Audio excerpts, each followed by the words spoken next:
Good morning बच्चों। मैं फिर से आ गया हूँ, आपका सर राकेश सर। ऑटोमोटिव गुरुजी चैनल में आपका स्वागत है। तो आज हम लोग जो टॉपिक डिस्कस करने वाले हैं उसका नाम हाइड्रोलिक पावर स्टीयरिंग सिस्टम है। तो चलिए हम लोग इसका डेफिनेशन से स्टार्ट करते हैं। हाइड्रोलिक पावर स्टीयरिंग सिस्टम होता क्या है? तो हाइड्रोलिक पावर स्टीयरिंग सिस्टम एक प्रकार का यंत्र है जो वाहन को दिशा देने का कार्य करता है, साथ ही साथ स्टीयरिंग व्हील पर लगने वाले बल को कम करता है। इसमें कट ऑफ यूनिट लगे होते हैं जो वाहन को एक निश्चित स्पीड के ऊपर जाने के बाद हाइड्रोलिक सिस्टम को बंद कर देता है, और जो स्टीयरिंग है वह रेक पिनियन मैकेनिज्म पर कार्य करना चालू कर देता है। बच्चों, इसका मतलब समझिए कि जो हाइड्रोलिक पावर स्टीयरिंग सिस्टम होता है वो ड्राइवर जो स्टीयरिंग व्हील पर जो एफर्ट लगाता है उसको कम कर देता है, ताकि ड्राइवर को स्टीयरिंग घुमाने में ज़्यादा बल ना लगे। चलिए हम लोग हाइड्रोलिक पावर स्टीयरिंग सिस्टम के मुख्य अंग कार्य को देखें, क्या क्या ये कार्य करता है। तो सबसे पहला कार्य है इसका वाहन को दिशा प्रदान करना, ठीक है। दूसरा है स्टीयरिंग व्हील पर लगने वाले बल को कम करना। तीसरा है स्टीयरिंग व्हील पर होने वाले कंपन को कम करना। चौथा है वाहन को कंट्रोल करके रखना।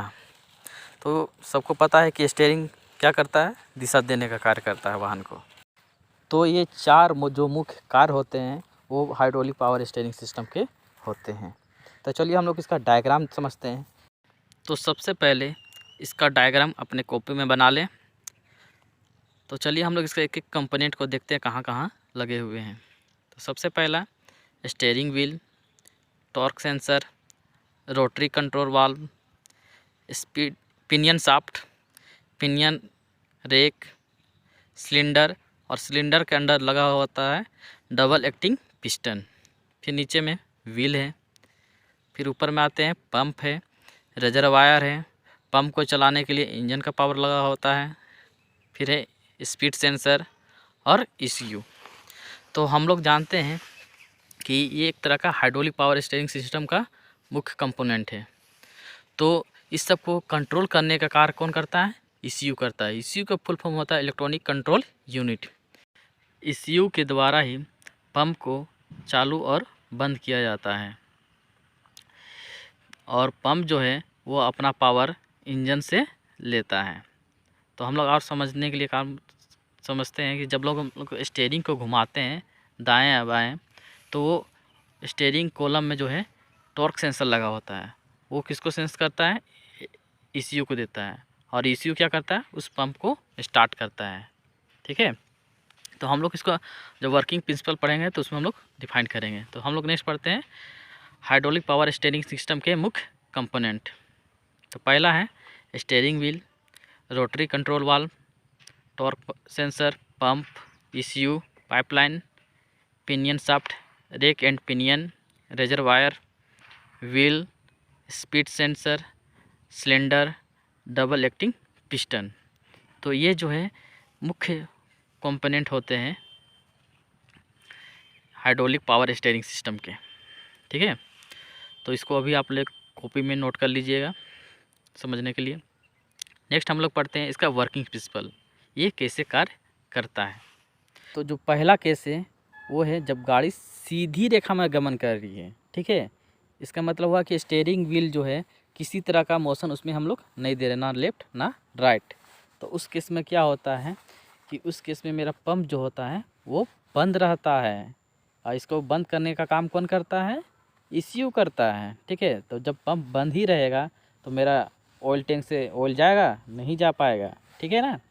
जिसके कारण ऑयल जब उसके रोटरी कंट्रोल वाल्व में नहीं जा पाएगा तो हमारा जो प्रेशर है किसी एक साइड से पाइपलाइन के द्वारा जाएगा नहीं, जा पाएगा। जिसके कारण दोनों साइड से प्रेशर क्या रहेगा? समान रहेगा। और वो प्रेशर कहाँ पर लगेगा? पिस्टन के पर। तो पिस्टन दिख रहे हैं ब्लू कलर का, दोनों साइड से रेड कलर से जो एरो आ रहा है वो क्या है? प्रेशर आ रहा है। तो दोनों साइड से प्रेशर क्या है? समान है, ठीक है ना बच्चों। तो यहाँ पर देखो सिलेंडर के अंदर पिस्टन लगा हुआ ब्लू कलर का, और दोनों साइड से पाइपलाइन आया हुआ है, और दोनों साइड से क्या कर रहा है? समान प्रेशर लगा रहा है, दबाव लगा रहा है। जिसके कारण क्या हो रहा है? पिस्टन किसी तरह का मोशन या गति नहीं कर पा रहा है। ठीक है, तो हमारा वाहन जो है सीधी रेखा में गमन कर रहा है। ठीक है ना, ये पहला केस हुआ। ठीक है ना, ये रोटरी कंट्रोल वाल्व का फंक्शन भी आप लोग ध्यान से समझिएगा, क्योंकि रोटरी कंट्रोल वाल्व ही ये जो होता है एक तरह का वाल्व की काम करता है, जो किस साइड का पाइपलाइन को खोलना है, किस साइड के पाइपलाइन को बंद करना है। तो इस केस में देख रहे हैं कि दोनों साइड जो लेफ़्ट और राइट दोनों तरफ से पाइपलाइन गया है, वो दोनों को क्या किया हुआ है, बंद किया हुआ है। ठीक है, तो हमारा कोई फ्लूइड नहीं जा रहा है। ये तुम्हारा क्या हो गया, पहला केस, जिसमें वाहन क्या हो रही है, सीधी रेखा में गमन कर रही है, जिसमें स्टीयरिंग व्हील पर कोई गति नहीं हो रहा, ना लेफ्ट ना राइट। ये हुआ आपका पहला केस। नेक्स्ट हम लोग दूसरा केस देखते हैं। जब हमारा गाड़ी लेफ़्ट टर्न करता है, मतलब स्टीयरिंग व्हील को हम लोग जब लेफ़्ट में मोड़ते हैं, तब क्या होता है वर्किंग प्रिंसिपल। तो इसमें हम लोग देखते हैं, इसमें क्या होता है, सबसे पहला कि पंप जो है वो स्टार्ट हो जाता है। इसको स्टार्ट कौन करता है, ECU करता है। ठीक है ना, तो जैसे ये पंप स्टार्ट होता है तो रेजरवायर से या ऑयल टैंक से क्या करता है, ऑयल को लेता है और उसको कहाँ भेजता है, रोटरी कंट्रोल वाल्व में। और देखो रोटरी कंट्रोल वाल्व का वाल्व एक साइड जो है वो लेफ़्ट साइड की ओर का पाइप का वाल्व खुल चुका है, जिससे होकर मेरा ऑयल जो है वो जा रहा है। जो रेड एरो दिख रहा है ना, उससे हमारा जो पाइपलाइन के द्वारा वो हमारा ऑयल जा रहा है। वो कहाँ जा रहा है, सिलेंडर में। जैसे ही सिलेंडर के अंदर जा रहा है तो क्या कर रहा है, वो प्रेशर से, हाई दाब से वो पिस्टन को क्या कर रहा है, ठेल रहा है, ढकेल रहा है, जिसके कारण पिस्टन जो है वो अपना स्थान चेंज कर रहा है। तो पिस्टन जैसे ही चेंज कर रहा है, जो उसमें लगा हुआ टाई रॉड है वो क्या कर रहा है, उसको लेफ़्ट से राइट की ओर खींच रहा है, जिसके कारण मेरा व्हील जो है वो क्या हो रहा है, लेफ़्ट की ओर मुड़ रहा है।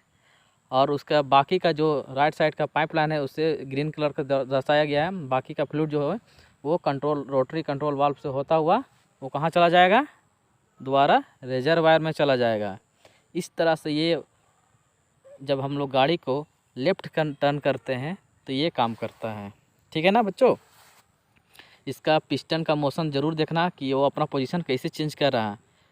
तो इसमें ध्यान रखना, जब हम लोग गाड़ी को लेफ़्ट मोड़ते हैं तो मेरा जो पिस्टन है वो राइट साइड की ओर आएगा, मतलब हमारा टाई रॉड जो है वो राइट साइड की ओर आएगा। ठीक है ना, जिसके कारण मेरा जो व्हील है वो लेफ़्ट साइड की ओर मुड़ेगा। ठीक है, तो चल येलो एरो से दर्शाया हुआ है कि मेरा व्हील का पोजीशन जो है वो लेफ़्ट की ओर मुड़ा हुआ है। ठीक है, तो चलिए हम लोग नेक्स्ट आगे पढ़ते हैं। नेक्स्ट हम लोग थर्ड केस देखते हैं। जब गाड़ी को हम लोग राइट टर्न लेते हैं, मतलब हम लोग स्टीयरिंग व्हील को जब हम लोग राइट मोड़ते हैं तब क्या होता है वर्किंग प्रोसेस। इस केस में क्या होता है, पंप जो है रेजरवायर से ऑयल लेता है और वो रोटरी कंट्रोल वाल्व में भेजता है। उसके बाद देखते हैं कि जो वाल्व है वो अपना पोजीशन चेंज कर दिया है। अब वो क्या कर रहा है, राइट साइड से पाइपलाइन द्वारा एंट्री कर रहा है और वो सिलेंडर में जा रहा है और वहाँ जाकर पिस्टन को धक्का दे रहा है, जिसके कारण जो पिस्टन है वो अपना पोजीशन या स्थान जो है अपना चेंज कर रहा है। और उसके अपोजिट साइड का जो ऑयल है वो ग्रीन लाइन द्वारा, मतलब ग्रिल पाइप द्वारा वो कहाँ चला जा रहा है, रोटरी वाल्व में, और वहाँ से होता हुआ रेजरवायर में चला जा रहा है, मतलब ऑयल टैंक में चला जा रहा है। इस तरह से वो अपना वर्किंग प्रोसेस कार्य करता है। इस केस में क्या होता है, मेरा पिस्टन जो है वो राइट से लेफ़्ट की ओर जाता है, समझे ना बच्चों, और हमारा स्टीयरिंग जो है राइट टर्न करता है। जिस देखिए ग्रीन येलो कलर से दर्शाया गया है कि हमारा जो स्टीयरिंग जो है वो हमारा, अर्थात व्हील जो है वो राइट की ओर मुड़ेगा, समझे ना बच्चों, जब हम लोग स्टीयरिंग व्हील को राइट में घुमाएंगे। इसमें हम लोग गौर करने की बात है कि पिस्टन का मोशन हमेशा ध्यान देते रहना, पिस्टन लेफ्ट जा रहा है कि राइट की ओर मोशन कर रहा है। ठीक है, जब पिस्टन लेफ़्ट की ओर आएगा तो मेरा स्टीयरिंग जो है राइट की ओर मुड़ेगा, और जब पिस्टन राइट की ओर आएगा तो स्टीयरिंग व्हील लेफ़्ट की ओर मुड़ेगा। ठीक है बच्चों, अब हम लोग एक नया इसमें चीज़ सीखते हैं, कट ऑफ यूनिट। अब हम लोग कट ऑफ यूनिट को जानते हैं।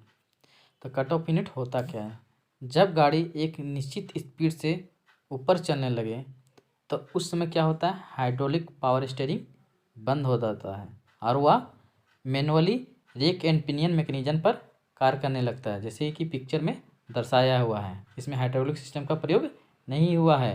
ठीक है ना बच्चों।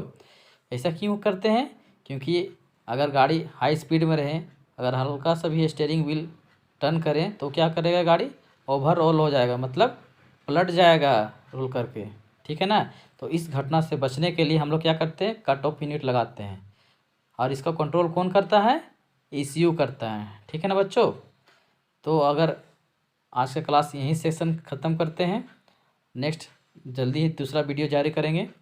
अगर वीडियो पसंद आए तो लाइक, सब्सक्राइब और शेयर करें। ठीक है बच्चों, थैंक यू।